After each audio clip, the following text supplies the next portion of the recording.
اگر میخوای امشب خدا رحمتون بکنه با دست پر بر بگردی و نشانه این که خدا تو رو رحم کرده دست بدار دست راست رو دلت.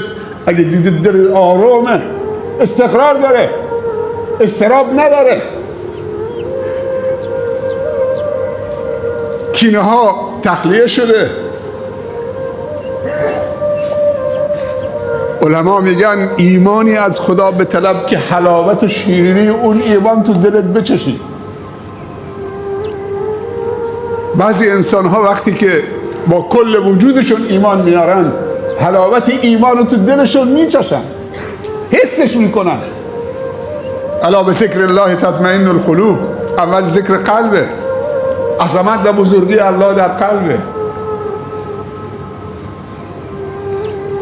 تو همون آیه 34 و 35 سوره آل عمران دیگه ادامه ندادیم. والذین ينفقون في السراء والضراء والكاظمین الغیظ والعافین عن الناس والله يحب المحسنین. اونهایی که انفاق میکنن در خوشی و ناخوشی، در فراخ دستی و تنگ دستی، و اونهایی که خشمشون و غضبشون رو فقط به خاطر خدا کنترل میکنن. یکی از مداخل هفتگانه شیطان به نفس انسان داره، یکیش غضبه. تو رو عصبانی میکنه، منفعل میکنه و وادارت میکنه که تو عصبانیت تصمیم بگیرید و بعد پشیمون میشید. یکیش عجله هست، یکیش کبره، یکیش حسادته، یکیش شهوته، یکیش بخله، یکیش سوء ظنه. اینا هم مداخل شیطان به نفس انسانه. این مدخلها رو ببندیم محکم.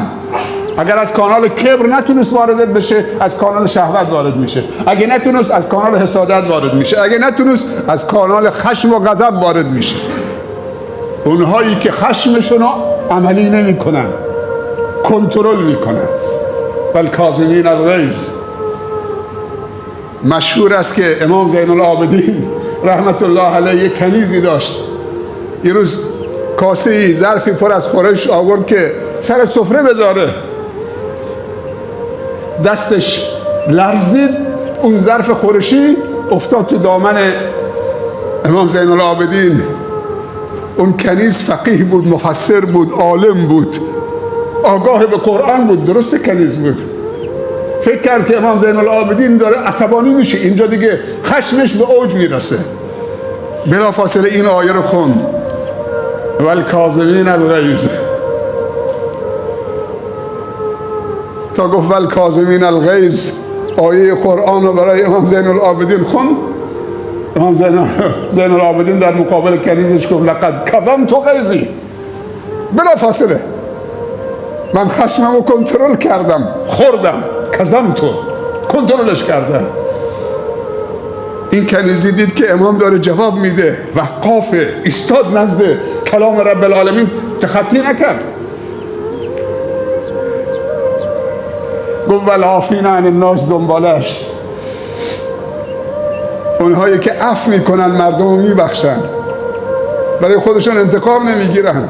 اگر قرار بود کسی برای خودش انتقام میگرفت، باید پیامبر از ابو سفیان و از هند جگرخوار انتقام میگرفت.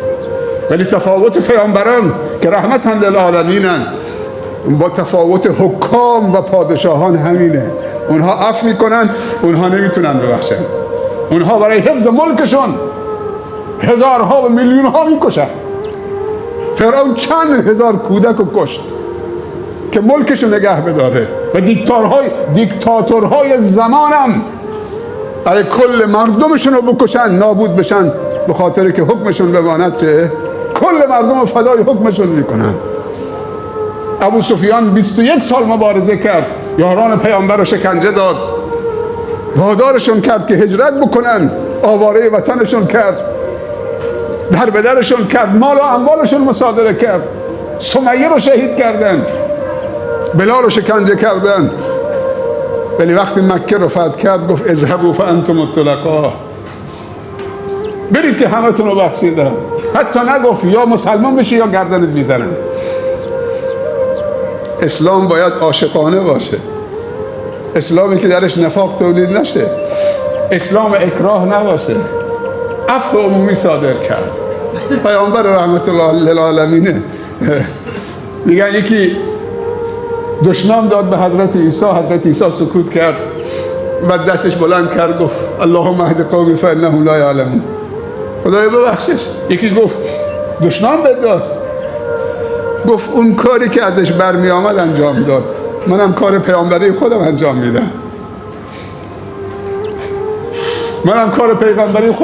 میدم. علما میگن مفسرین که امیدوار کننده ترین آیه این آیه است. قل کل یعمل علی شاکلته. بگو هر کسی کار خودشو میکنه، الله کار خداوندی خودش میکنه و بندگان هم کار بندگی خودشون میکنن، خطا میکنن، اشتباه میکنن، الله ستر میکنه. ستر خدا رو ندارید. علما میگن گناه بده، اما بدتر از گناه 4 چیزه. یکی کوچک شمردن گناه، دوم اصرار بر گناه، سوم توجیه کردن گناه، چهارم آشکار کردن گناه. شب در خلوت خودت گناه کردی، خداوند ستر کرده، صبح میری تو باشگاه، میری در ملأ عام، تو بازار، چوش دوستان دیشب چه کار کردم، ستر خدا رو پاره میکنید. والعافین عن الناس.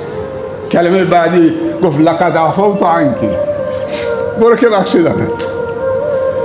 علما میگن عفو باید درش اصلاح باشه و درش احسان باشه.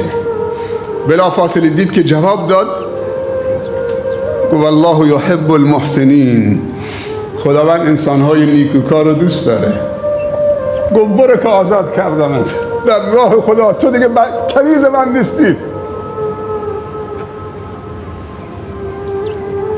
اگر تو بخشیدی عزیزی که در حق تو بدی کرده، اما زیر لب گفتی برو که بخشیدم، تحویل خدا دادم، تو نبخشیدی، به خدا واگذارت کردم. نه، اگه بخشیدی باید از ته دلت ببخشی که بعد بتونی تو آغوشش بگیری. نه که بخشیدمت ولی به خدا واگذارت کردم. بخشیده، به ظاهر بخشیده ولی جواب سلام نمیده، ولی سلام نمیکنه، ولی روشو برمیگردونه، ولی محبتش کمرنگ شده.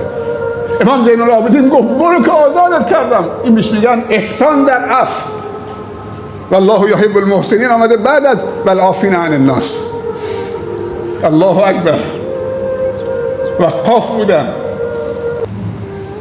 هم دیگر رو ببخشیم، عفو کنیم. خدا انشالله لکنت این دخترمون، خواهر این عزیزمون که برادرش تو فکر خواهرشه، لکنتشو برطرف بکنه و همه کسانی که لکنت دارن و زبان ما و بچه های ما رو فصیح، بیان ما رو فصیح بکنه. بگید آمین. عزیزی دوباره تقاضای دعا کرده بود برای برادرش، یکی تقاضا برای پدرش. خدایا همه عزیزانی که سفارش دعا کردن مشکلشون رو حل بکن، چه بیمار دارن، چه زندانی دارن، چه مسافر دارن، چه بدهکار دارن، چه و مشکل کسانی که مشکلی شبیه مشکل این عزیزانی که از ما تقاضای دعا کردن. خدایا همه ما را و همه عزیزان ما را و همه برادران ما و خواهران ما و همه امت اسلامی و همه برادران و خواهر انسان ما و غیر مسلمان ما را امشب همه رو به راه راست هدایت بفرما و از ما قبول بفرما و ما را خاتمه به خیر بگردان و ما را با دست پر امشب گناهی آمرزیده امیدوار با آرامش کامل محبت حاصل شده امشب به خانه هامون بربگردان.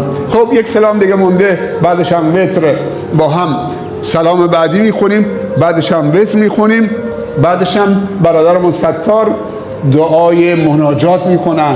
حتما بنشینید لذت ببرید، با اون صدای زیبا دعای مناجات میکنن، همه من لذت میبریم انشالله. امشب باید برای خودمون و عزیزانمون و جامعهمون رقم بزنیم. موفق و مؤید و سربلند باشید.